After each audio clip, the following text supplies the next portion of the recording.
Okay, let's roll right into our post-race for tonight's 5th Annual Quaker State 400 presented by Advance Auto Parts here at Kentucky Speedway. And we're joined by our 2nd and our 3rd place finishers in tonight's race. Our 2nd place finisher, our race runner-up, is Joey Logano. And Joey's the driver of the number 22 Shell Pennzoil Auto Trader Ford for Team Penske. Our 3rd place finisher from Joe Gibbs Racing is Denny Hamlin. He drives the number 11 FedEx Office Toyota. I'm going to ask Joey first. Joey, seemed like this was a highly competitive race from the standpoint of being able to get up on a car and try to pass and advance your position. But just talk about your performance out there tonight, how you thought the new rules package suited you, and your overall assessment of the evening. Yeah, I thought I thought the racing was good. I thought we were closer than what we were. The cars were definitely sliding around a lot, especially on restarts. You're definitely and this track's a bumpy track, and we have a hard tire for what we want to have here. But I thought it was an improvement. I felt like we can enter behind each other, and the effect of being behind a car wasn't as big. So I think that's good. You're never going to get rid of it completely. We're going too fast, but I think directionally it was correct. I'll have to rewatch the race to know for sure, but I felt like we made a good step with the Shell Pennzoil Ford over the last couple of days here. It was the best run we've had here, or had just in general this year in a while. I felt like it was kind of a different group of cars racing up front than what we've got used to seeing throughout the most of this year and the end of last year. And I don't know what to say about that and why the reason is, but I thought it was a good race. I thought there was 4 or 5 cars that were running the same speed, and it was all about how you got through traffic or how you worked your tires on the long run. And I felt like really get the lead there on that last start, and the pull away from Kyle for a little bit. And then he started making some ground on the top. And, when you're 2nd place, you have the advantage of trying to move around and, and taking that chance of losing a little bit of time to try to find something. When you're the leader, it's kind of hard to, you don't want to lose much of your gap playing around and trying to find speed. And Kyle got the top rolling, and, I just got there too late. And he had some good speed and got by me after a hard-fought battle. But congrats to those guys. They led a lot of the race, so good for them. Just 2nd always hurts. It's better than 4th. Yeah, not as good as 1st. Denny Hamlin is our 3rd place finisher. Strong showing tonight, Denny, by Joe Gibbs Racing. You guys had 4 of the top 5 positions out there tonight, and you certainly made up a lot of ground, had, I believe, a pit road speeding penalty that you had to overcome early in the race. So let's talk about how you thought the number 11 FedEx Toyota performed, and maybe your take on the lower downforce package. Yeah, I mean, it was a lot better racing than you're going to hear both sides of this story. You're going to hear guys in the front say they like it and guys in the back say they don't.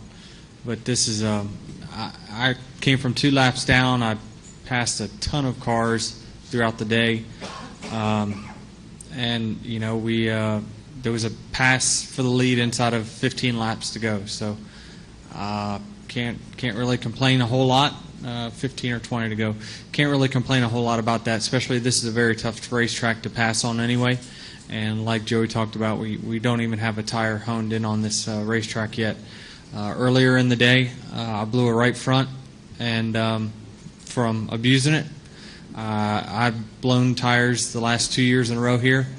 Luckily, I caught this one before it blew out completely, but that's what this package is supposed to do. You overdrive the car, you abuse it early in a run, you're supposed to pay the price like we did when we blew a tire. So this is what race car driving's all about, and I feel like now it's back in the driver and crew chief's hands to get their car handling like it's supposed to, not just an arms race of who can build the fastest cars in the shop.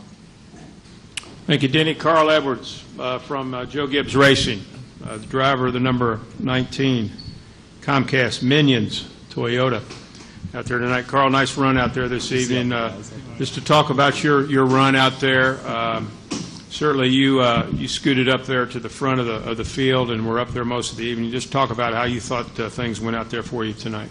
Well, I cannot say enough positive things about this direction NASCAR is going with less downforce. I believe that, like these guys said, if the tire, you give Goodyear a little bit of time to work on a tire, take away another, 700,000 pounds of downforce, and we're actually going to be racing. I mean, I felt like a race car driver tonight. I could actually drive a car. I was steering and sliding. I about wrecked a few times. It just felt like I was doing something. It wasn't just sitting in line. So really excited about the racing. I hope it looked good. And I'm not just saying that because we ran well. I made that decision about halfway through the race. Regardless, I was having a good time. So real proud of Kyle. That last restart, I tried to get on the outside of Denny, and I touched him when I was moving up to the outside and kind of choked us both up. And I thought we gave it to Joey, and fortunately Kyle got him back. But definitely a lot of fun racing. Questions for these three? Let's go to Jeff Gluck, go to Stan and Matt, and then to the press box. Jeff, Stan, and Matt, press box.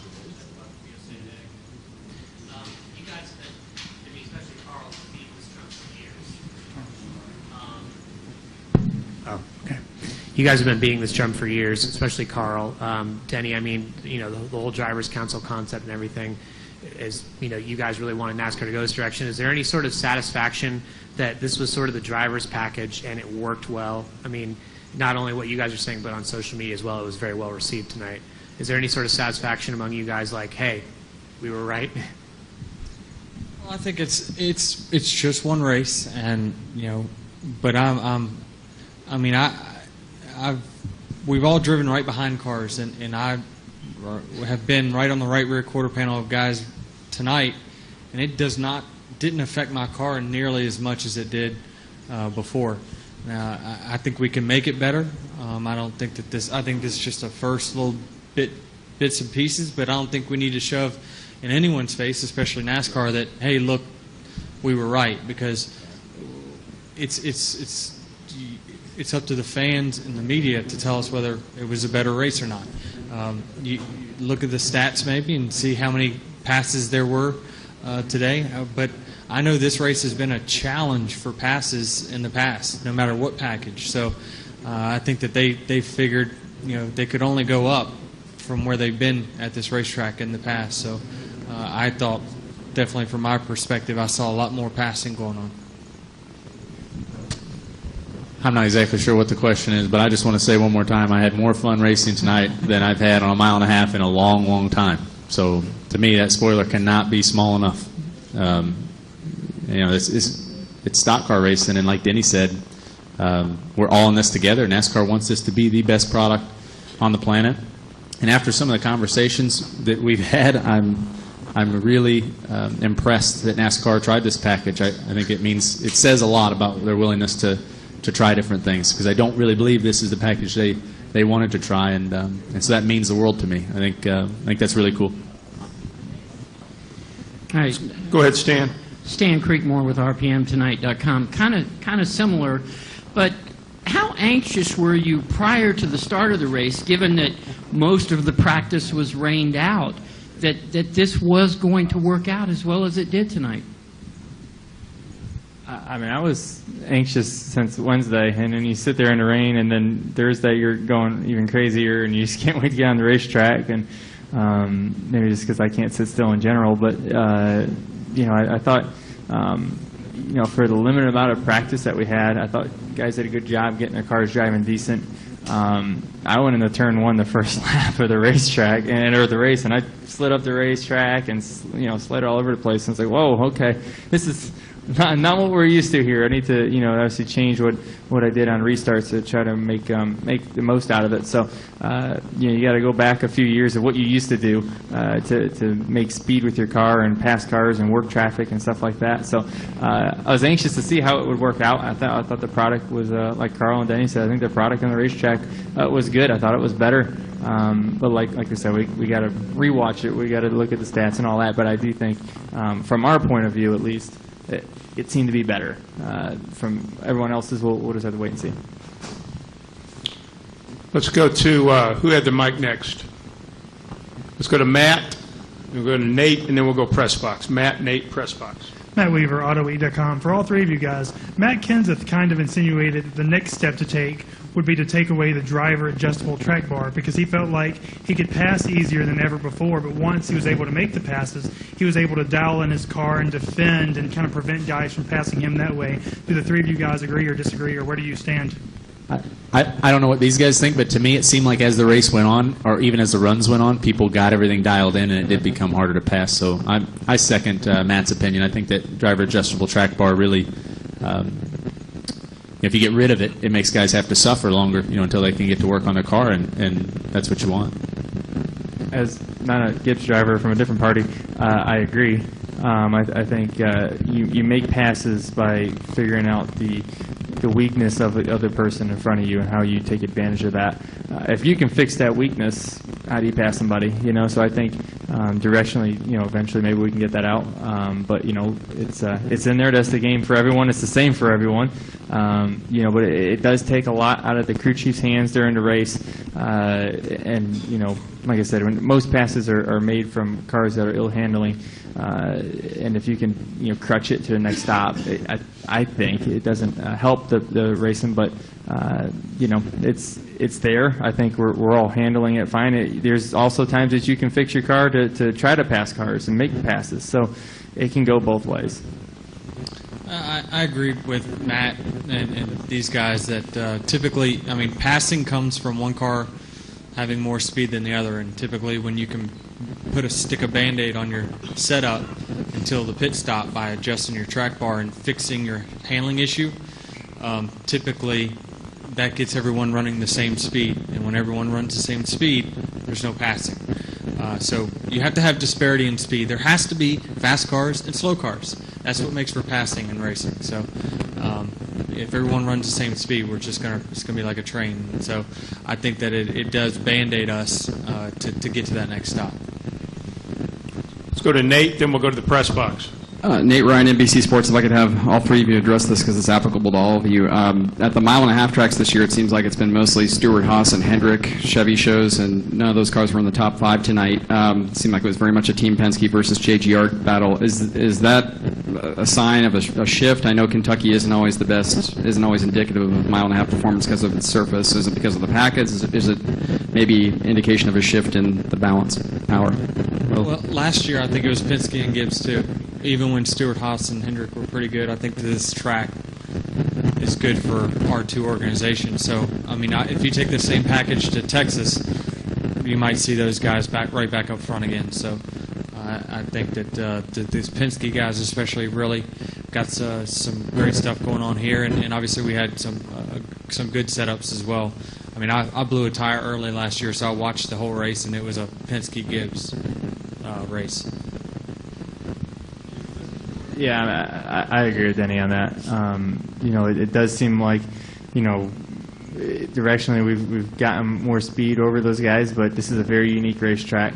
It's a racetrack that Team Penske's been good at in the past, with bumpy surfaces. When you look at the past, it's been Kyle or Brad really for the most part have won here. So, those are the two organizations that I feel like are strong here. So I don't want to say, oh, we fixed everything, we're obviously better, but it's hard to say for sure until we get to a place like Kansas or one of those smoother racetracks that you've seen the Stewart Haas cars and some other Chevys be dominant. All right, let's go to the press box. Go ahead. Lee Spencer Motorsport.com. Carl, I know you tested the low downforce package at Richmond. Can you see them making a move to use it there as well? I hope so. It wasn't that big of a difference at Richmond with a single car, but there are a couple of things you have to remember. This package really is only a step back to about 2011, so it's not a huge change, number one. Number two, it makes the cars a little harder to drive, so the guy in the car has to work a little harder, but it also puts a smaller hole in the air, so it affects the car behind it more. So to me, all three of those reasons, point to the more they can run this package or to even take a step further, I think the more we're going to learn, the better it's going to be. But we're kind of in a position now. I don't know what these guys think, but as you get towards the chase and you start determining a champion, you don't want to. I'm sure NASCAR doesn't want to make a mistake and try something too crazy or too outside the box and mess up the racing. But I'd be all for trying whatever we can before the chase starts. Any additional questions in the press box? Okay, back down here. Jessica, did you have one? If we could get her the mic over here.